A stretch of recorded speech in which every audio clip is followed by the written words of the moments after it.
Start again. Okay, so we're reviewing what we did last time.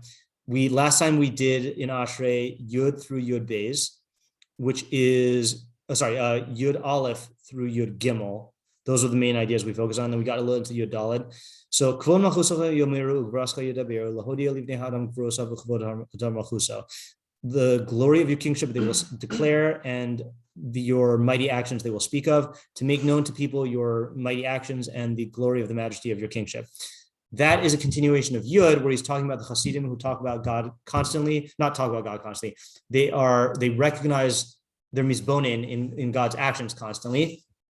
And in addition to speaking about them among themselves through the brachos, which is a private act, they will speak about them to teach other people who can't access the Kavod Hashem properly. We call this trickle-down metaphysics or something like that, right? That starts at the top. Perfection is probably better. And it goes down to everybody, and eventually everyone recognizes God's kingship.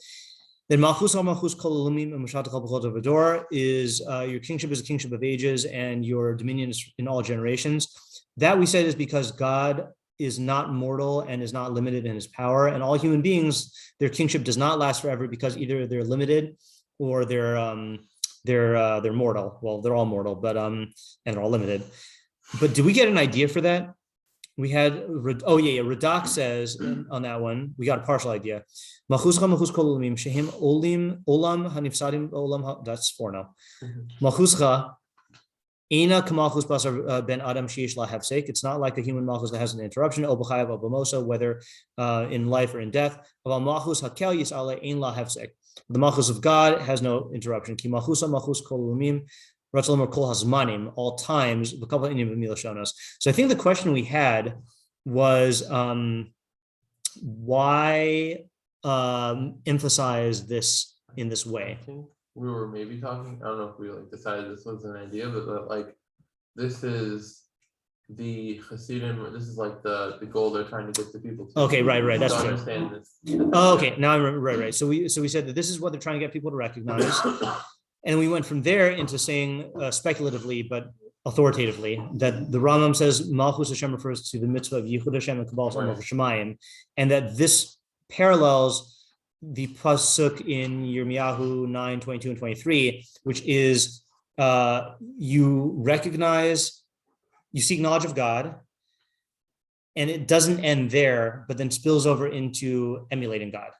Okay, and that was the bridge that we built to Somat Hashem L'chol HaNoflim V'Zokef L'chol HaKfufim. We, Akiva and I, were trying to say that was a reference to Klal Yisrael and Galus, but then last time we ended up saying maybe it means, so we were confronted with the question, what do you mean it's not true? Hashem doesn't support all the fallen, and he doesn't straighten all the bent. And we said, no, that's through human beings by giving us that ability to recognize other people's needs and the free will and the mitzvos to enact that. So God does it via us. We are the shluchei makom in that sense. We just fail to do it. We just fail to do it, right? Okay. So then, as I was walking here, I thought of a problem with this, which is why isolate something so weird and specific as supporting the fallen and straightening the bent? That seems overly specific. Yeah. I was thinking about this. Oh, nice. I noticed something. Yeah. Is that's the theme of the next pair. How so? Next parak is that's not gonna be in here. Next parak is Halali Nafshi Hashem. That one. Yeah. Let's look at that. Talks about this. Okay. And then I was. You're right. Yeah, and then I looked at the next pasuk. This was maybe the theme of the next parak, but then I wanted to say all the rest of this list of attributes is going to somehow tie into all of the. Well, at least someone's thinking Zimra. Yeah. I don't know if it works. Okay, fine. So at least we got the next one. So as Isaiah pointed out, in Tehilim 146,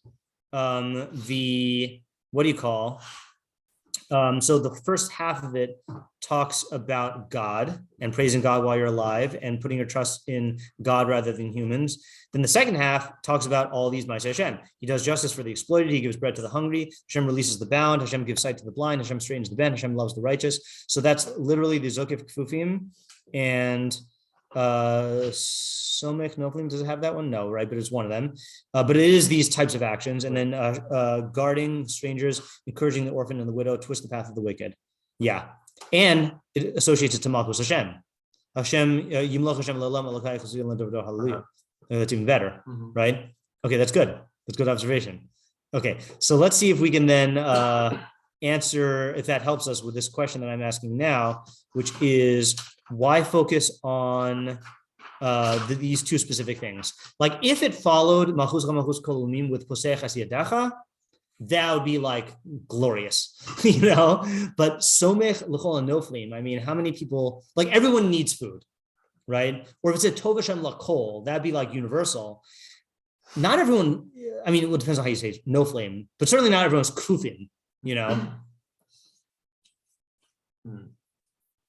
And this is where this inclined me to think back the way that Akiva and I were going, which is that it's talking about Klal Yisrael in Galus. Right, which would, I guess, refer to your level of where you are. Right. Well, if it's talking about the whole Jewish people and about Yemos Mashiach, then it's going to be everyone's going to get on board. Right. Yeah. You could say this is maybe in a way like part of the extra good that he does to people. Okay. He doesn't. I mean, I don't know why that would make sense. Yeah. But that he doesn't just provide them what they need, but he also like sets up systems for them to be able to like be corrected and not just like if they could fall into a low place, but they could still like rise back up at a certain point. Right. So that would be like an extension of the Chanun. Yeah. Rachum is protecting them from harm. Chanun is providing their food. It could be the Gadol Chesed, right? The giving them more than they deserve. Yeah. So I was thinking differently. Okay. So the answer that came to me was this is exactly why the Radak doesn't take it literally. Okay. What does the Radak say? He said, and now it fits in perfectly. These are the poor. Okay, not the like literally like physically like disabled, like you fall because you're like you can't walk. Hamrudim, the oppressed poor, who baracham aleim somech v'zokef osam. God in His mercy over them supports and straightens them. B'chein kasuv, as it is written, and he shows us that this is an existing metaphor. Me'ashpos yarim evyon lahoshiv im nedivim. He lifts up the poor from the dust heap to seat him with the nobles. So this is why the Radak. What I said that this should be a posech hasidacha type pasuk. The Radak makes it into that, not about all creatures, about humans. So notice he makes it about the mitzvah of tzedakah, which is the primary way that we're v'halakta b'drachav, is by taking care of human needs. And then from there, we go back into all creatures. Okay, and I don't think we've read the Radak on this yet. Einei chol elecha yisaberu, the eyes of all look to you with hope. The ata nosein lahem es achlam bito, and you give them their food in its time. You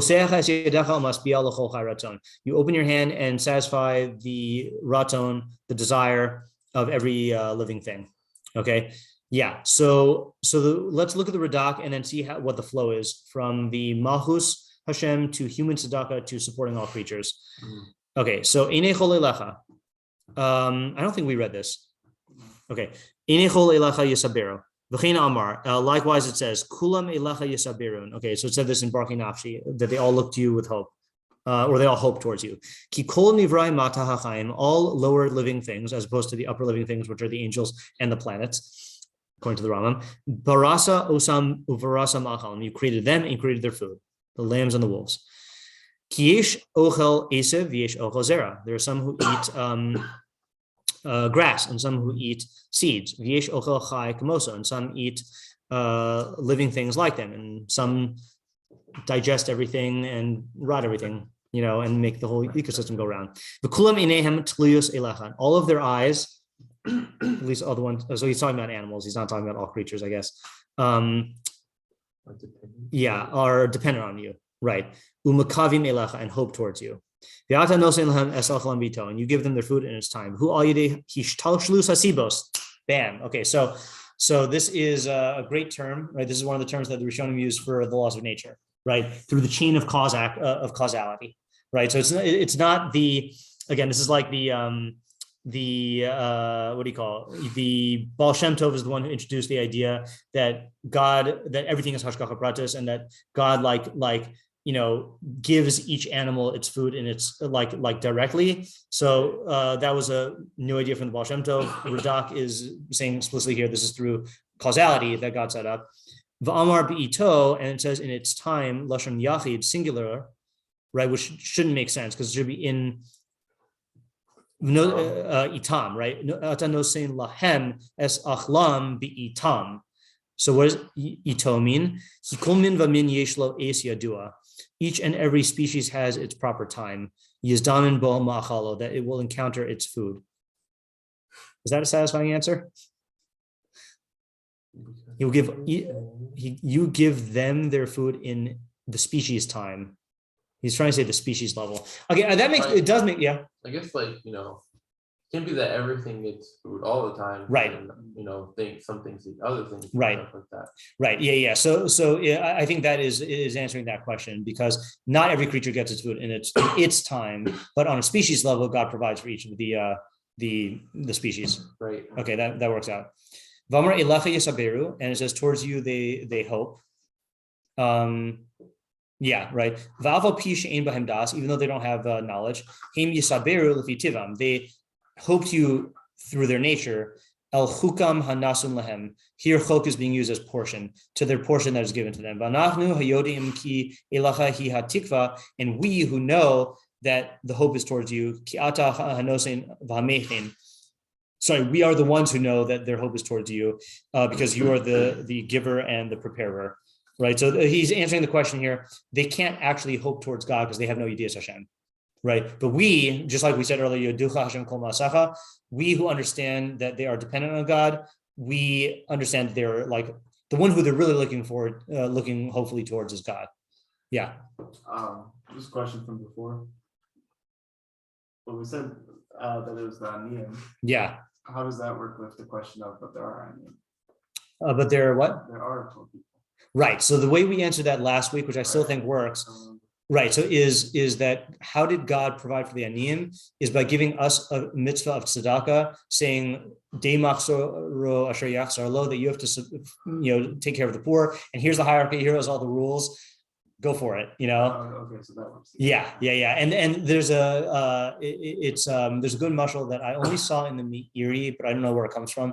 Is he says that if you are, let's say you have a gardener who like one of those fancy estate gardeners makes hedge mazes and stuff, So let's say he makes a path and then plants rose bushes on the sides, right, with thorns, and then he puts a sign that says "Stay on the path, or else you'll get scraped," right? And let's say you decide on the path to close your eyes and just run, and then you fall into the rose bushes and you get poked, right? And then you get mad at the gardener. What's the gardener going to say? He's going to say, "Look, man, I made the path and I told you to stay on it and to walk on the path, and you didn't do that and you got hurt." So same thing here. God's saying, look, if you do the mitzvah of tzedakah, then there will be no more poor people and everyone will have their needs taken care of. But if you don't do it, so then you're not fulfilling your responsibility, and then you're going to have poor people, and then it's going to create this gap between the people in the dust heap and the nobles, and that creates the unhealthy relationship of either the nobles not giving to the poor, or the poor depending on the nobles, and then it gets messed up. Yeah. Okay, let's do Pesach Zidag, and then we'll try tying all three together. Very short. I mean, I guess the main idea is in Einei Cholei Lach Yisaberu. Yeah. Well, just a question about this. I guess this pasuk. Yeah. It's I know we're recognizing that the animals are receiving their food from Hashem. Yeah. That's but still, it's saying that they are hoping to Hashem. Right. What kind of hope is that we're seeing that? Right. So he's trying to answer that by saying that their nature is programmed to look forward to the proper portion. But I think we do have to answer your question more specifically, why should we care about this, or why should we highlight that feature in the pesukim? Right. Well, I get that. That does kind of make sense to me, that they are programmed in a way where they are primed for it, used to the living in this way, and so that life for them is I guess comfortable or something. Right. I mean, I think the example that the Rabbi gave that we read is the fact that birds fly south, even though they've never done it before, even the new birds or whatever. And even the ones who do it don't know that there's going to be food there, but instinctually they do know, so it's right. So it's reliable, Let's read Pesach Zidacha and then we'll go back. Pesach she'ata nosein lahem achlam b'hashpa'ah.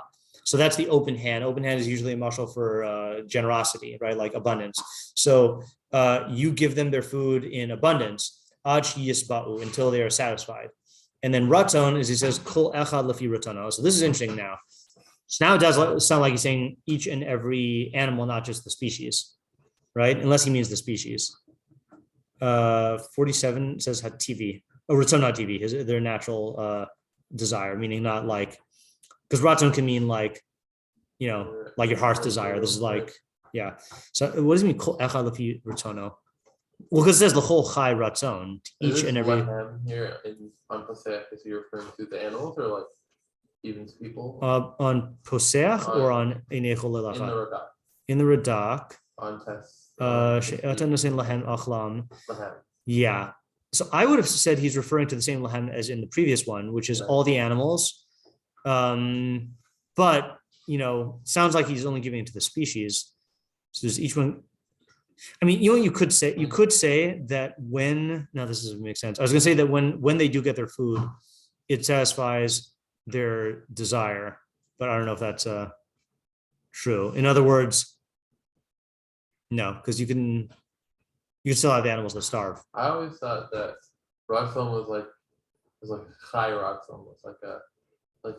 Oh, I wonder if anyone reads it that way, because the way that it is. I think the claim shot is for every living thing, it's ratzon, or ratzon, right? L'chulohon chaye, all the living creatures. Because this is the pasuk that like our scroll instructs us to have kavana. No, because this is the one that the Achronim. I don't know what the source is. Yeah, right. I don't know how early the source is that says you should have special kavana for this. I mean, it's certainly a good idea given what we read about Ashrei, that this is the main pasuk. And they say it's like ma'akev, like you have to go back. So that I don't understand. And the reason why I don't understand it, and I've always wanted to look into the sugya, because every time I see it in the instructions of the pesukim, I'm like, how can you do that? Is there's no like idea. I'm not aware of an idea of like a kriya that's ma'akev in Pesukah Zimra. Like, I don't think there's, like with brachos, you could say it's ma'akev. It's not bracha. You started. I thought the whole thing was one bracha. No. Bruch Shamar is one bracha and Yishtabach is another bracha. Yeah. Unless there's some way of learning something that I don't know about. Yeah. Certainly this is not the text of the bracha. Yeah. And the fact that we like add so much stuff in between, yeah. So like, I don't think there's an idea, especially according to the Rav gave a yard-site shiur on Pesukah Zimra, and not to spoil it, like he says the idea, and I mean, obviously I'm gonna like water it down so much that it's not even spoiling it, that the idea of Pesukah Zimra, I don't even remember it. That's how little I'm spoiling it. But he says it's something like it's a kriya of like limud to prepare you for Tefilah, which is why I don't know if I don't know who does this other than the Rav, but the Rav's minhag was the chazan doesn't get up there and start davening until Kaddish, right? And the reason why is because there's no tzibor for Pesukah Zimra. It's an individual act, So according to that, I don't see I can have an ikuv in the kriya. So my guess, and again, I haven't learned the sugya. My guess is that whoever paskins that whoever like says that you should like repeat it, that's more of a like midas chasidus thing. I don't think you can actually say it's ma'akev, but yeah. I feel like there'd also be halachic nafkamin as if there was an idea of being ma'akev, like let's say you did say Baruch Shamar. Let's say you were like rushed for time. You say Baruch Shamar, Ashrei, and then Yishtabach, but then you forgot to have kavanah for Ashrei. Would you have to like go back and say the whole thing again? Yeah, I don't think so. Because this is such an important thing. Let's just read all the mafarshim. Okay, might as well get kavanas. So Rashi, umasbio l'chol chai ratzon, kadei parnasaso humasbio. According to its livelihood, he satisfies it. Okay, so I think what he's trying to say here. V'es tuvo, v'es birchaso, v'es ratzono. It's goodness, it's bracha, and it's ratzon. Footnote says Masapik es suracha berevach. He supplies its needs with excess. Umanik lo es tuvo v'es birchaso, and transfers its goodness and its blessing, ba'ahava v'ratzon, with love and favor. I think what he's trying to say, maybe masbia does not necessarily mean that you're stuffed. Right. It means that you have what you need. Maybe. I don't know. And then ratzon is, anyone want to guess what the French word is there? Ifimo? I don't know. Let's look at the Torah and see. There's also a funny thing with is Rashi on Tehilim suspect? I don't know. I know in certain books of Nach, and we're not sure if it's Rashi. Let's see what Torah says. If it doesn't say Miyuchas LaRashi, then it means it's probably actually Rashi. Oh, by the way, speaking of Torah, Akiva, did you hear that conversation at the Feders when we were talking about the features? Yeah, right. And so we were talking. So Rabbi Feder said, like, if only they did this. So I just emailed Rabbi Novetsky on Sunday, and he's like, sure. Like, how do you want the feature design? And then so I put him in touch with Rabbi Feder, and like so. Hopefully we'll see the feature soon. What is the feature? He wants to be able to click a pasuk and then it show all the places in all of the works where that pasuk is cited. And I said it shouldn't be hard because that's already in the search feature. And also, might as well show something. Okay, let's say you're encountering. Let's say you're the internet, right? Okay, and you see this pasuk. So look. Oh, do I have to go all the way to Al Torah to look it up? No, watch this. Right click, search Al Torah, and then it all comes up. That's cool. Yeah, it's an extension, So like the technology is already there, so I assume it should be pretty easy. Yeah. Have a list, like listing the website. Yeah, exactly. Okay, so we were looking at this Rashi's French word. Is it? It looks a payment. I don't know how to pronounce a payment in Old French. Propitiation is the I guess translation there. Yeah, to propitiate. I thought that means like to bribe. Wait.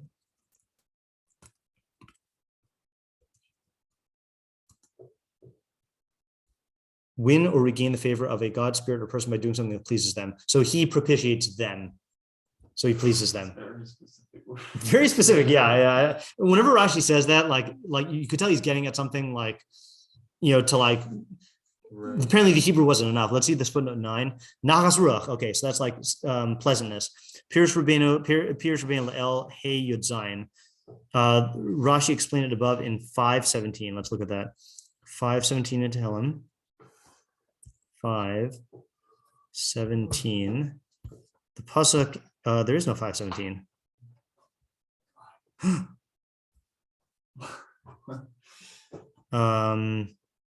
Okay, I don't know where they're referring us to then. V'chein mavur b'pirish Rabbeinu l'devarim lamed gimel tezayin shekol ratzon sheb'mikra nachas ruach upius. Let's look at that one. 33:16 in devarim. Oh, that could be.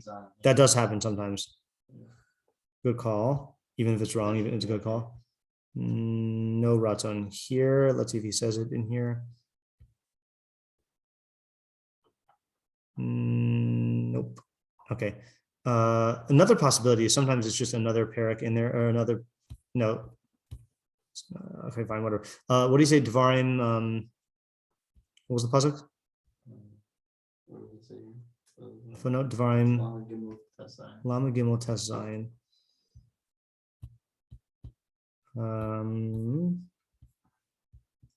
Umi Meged Eretz Umeloa Uritzon Shochni Sneh. So this is in the brachos to Yosef. Yeah. And from the bounty of the earth and its fullness, and the ratzon shochni sneh, and the ratzon of the one who dwells in the bush. Okay, so Rashi says the ratzon, kamo shochin sneh. Okay, ratzon nachas ruach upius v'chein kol ratzon shemikra. Okay, fine. So I quoted the whole thing. So it's nachas ruach is hard to translate, right? It's like you're pleased with them, and pius is appeasement. So that's what he's trying to get at, the propitiation. Okay, I don't know what he's trying to get at in our pasuk. Okay, Sadigon says on the right, Poseach Hashem. Okay, so Hashem opens his hand. Pasach as yadecha. V'hasbeah l'chol chayraton milfanecha. Okay, I don't know what he's getting at. Okay, Ibn Ezra. That's the question. Yeah. What is the difference between this pasuk and the one before it? Yeah, I was wondering the same thing. And when we were talking about like what you should have kavanah for, I feel like Tesvav includes everything that Tezayin has, but more, because it has the idea of hoping. But maybe the Tezayin has the idea of Soveya. Right, that's true. It's more than they need. That's true. Yeah. And interestingly, by the way, Yud Zayin does pair with both of them. Tzadik Hashem b'chol derachav. Hashem is righteous in all of his ways. So that's like the preparing all the food in their time. And then v'chasid b'chol masav, and he goes beyond the letter of the law in all of his actions. Let's just see what the Radak says on that one. Tzadik ki b'tzedek u'b'yosher nosin l'chol echad ochlo. There you go. Right. So with uprightness and with the righteousness and uprightness, he gives to each and everything its food. Even though he's going to get to the lamb and the wolf. Even though the one living thing mauls and eats the other living thing, okay, never mind, not lambs and wolves, like the cat and the mouse, like classic, like the cat and the mouse. Oh, wow, this is a long thing. And the lion and the bear and the namer. I know our scroll likes translating as leopard. Yeah, I think it's an actual question about what this thing is. Ushara chayos oglos chayos acheres, and other animals that eat other animals, right? So I think his question is like, how is that in line with justice, right? If he's letting these animals get killed, or like he's not really providing to everything because something is right. So that's why I want to hang on to that thing you said, that it's on a species level, right, as opposed to each one. Same thing with the birds. Ofos hadorsim ofos acherim. Some birds prey upon other birds. Hakol b'tzedek eat mito. Everything is with justice from him. Kigam l'chayos la'ofos hanitrafim. Even to the animals and birds that are torn. Nosin lahem gam him achalim b'chayehem. He gives them their food in its time. But when their time arrives to die, Gazar mikodem shetiye misasam. He decreed from beforehand that their death should happen. Sometimes at the pleasure of other animals. And sometimes he decrees that it die its own death. I thought it was like that it kill itself. That'd be yamis. Yeah, okay, but ve'echad hu lenitraf yamus misas atmo. So it means sometimes it dies on its own, and sometimes it dies as a victim of echad hu lenitraf yamus misas atmo o aide acher. I don't know what the difference between all four of these things is. Okay, but we got the picture for the big thing. Okay, I have to wrap it up soon. This is a huge confusion among the chachamim. Some of them say that when the lion tears up the sheep and things like them, who are these philosophers? Or the chachamim 48. Who is a Deaz of Bechina? Oh, so this is not Jewish. I don't think these are Jewish philosophers. So this is like Baal Shem Tov. I mean, he's Jewish, but Baal Shem, like Baal Shem Tov saying that like if a lion eats a lamb, then it's because like the lamb deserved it, or not the lamb deserved it. It's because the lamb, it's a hashgacha pratis, right? The philosophers that the Chinuch is talking about are the ones who say that there's reward and punishment for animals, like the Ashrei, like we learned on the hashgacha thing. Who ownish hanitraf me esakalish brachu. Chudam lezem matasi b'divrei Rabbi Sinazal. He says I found some chazal who say this. Rabbi Yochanan kad havichazi shalach sheshula dagim mehayam. When he saw a shalach, I don't know what a shalach is, who was fishing from the sea. Hay omer, I think like a fisherman. Mishpatacha tehom rabba. Your judgments are in the depths of the sea. Which implies that like when the fisherman caught the fish, then that's somehow a punishment for the fish. Some say others say that there's only reward and punishment for people. I don't know why he's presenting this as though it's like a real machlokas. Like the Rambam says, no one in our nation has ever said that animals are getting reward and punishment. I thought. We say okay. There is reward and punishment that extends to other animals, but with the involvement of man. What does that mean? As bnei adam. Wait, what is? You can't just drop a bomb on me, Hashgacha here, saying that they receive reward and punishment in their service of man. We see, okay, in Bekius when it talks about an animal that kills a human, God says He's going to seek it out to kill it. sounds like punishment. The Nemar, and it says V'shod behemos yichisan. All right, we'll have to look these up later. The Nemar b'gemul v'lo shever shiber esachamor upirush rabbeinu zal gemul behemos k'gon hachamor v'hakelev ki amram rabbeinu mash nishtanu patre chamuros mikol habemos lifdosam upirushu lefisha tanu osam Yisrael mibizas mitzrayim. Okay, what is going on here? I don't like this. Okay, so he's trying to say, okay, and then he ends off by saying V'ish das acheres ve'ein roy lakasva. There's another opinion, but it's not proper to write it. I don't know what's going on here. Okay, we got to come back to this because it sounds like he's saying that there's hashgacha, like there's reward and punishment for animals. I don't know, and we got to look at the Radak on this pasuk in Breshis also. Okay, yeah, this is okay, all right. Well, I didn't want to end off on a controversial note.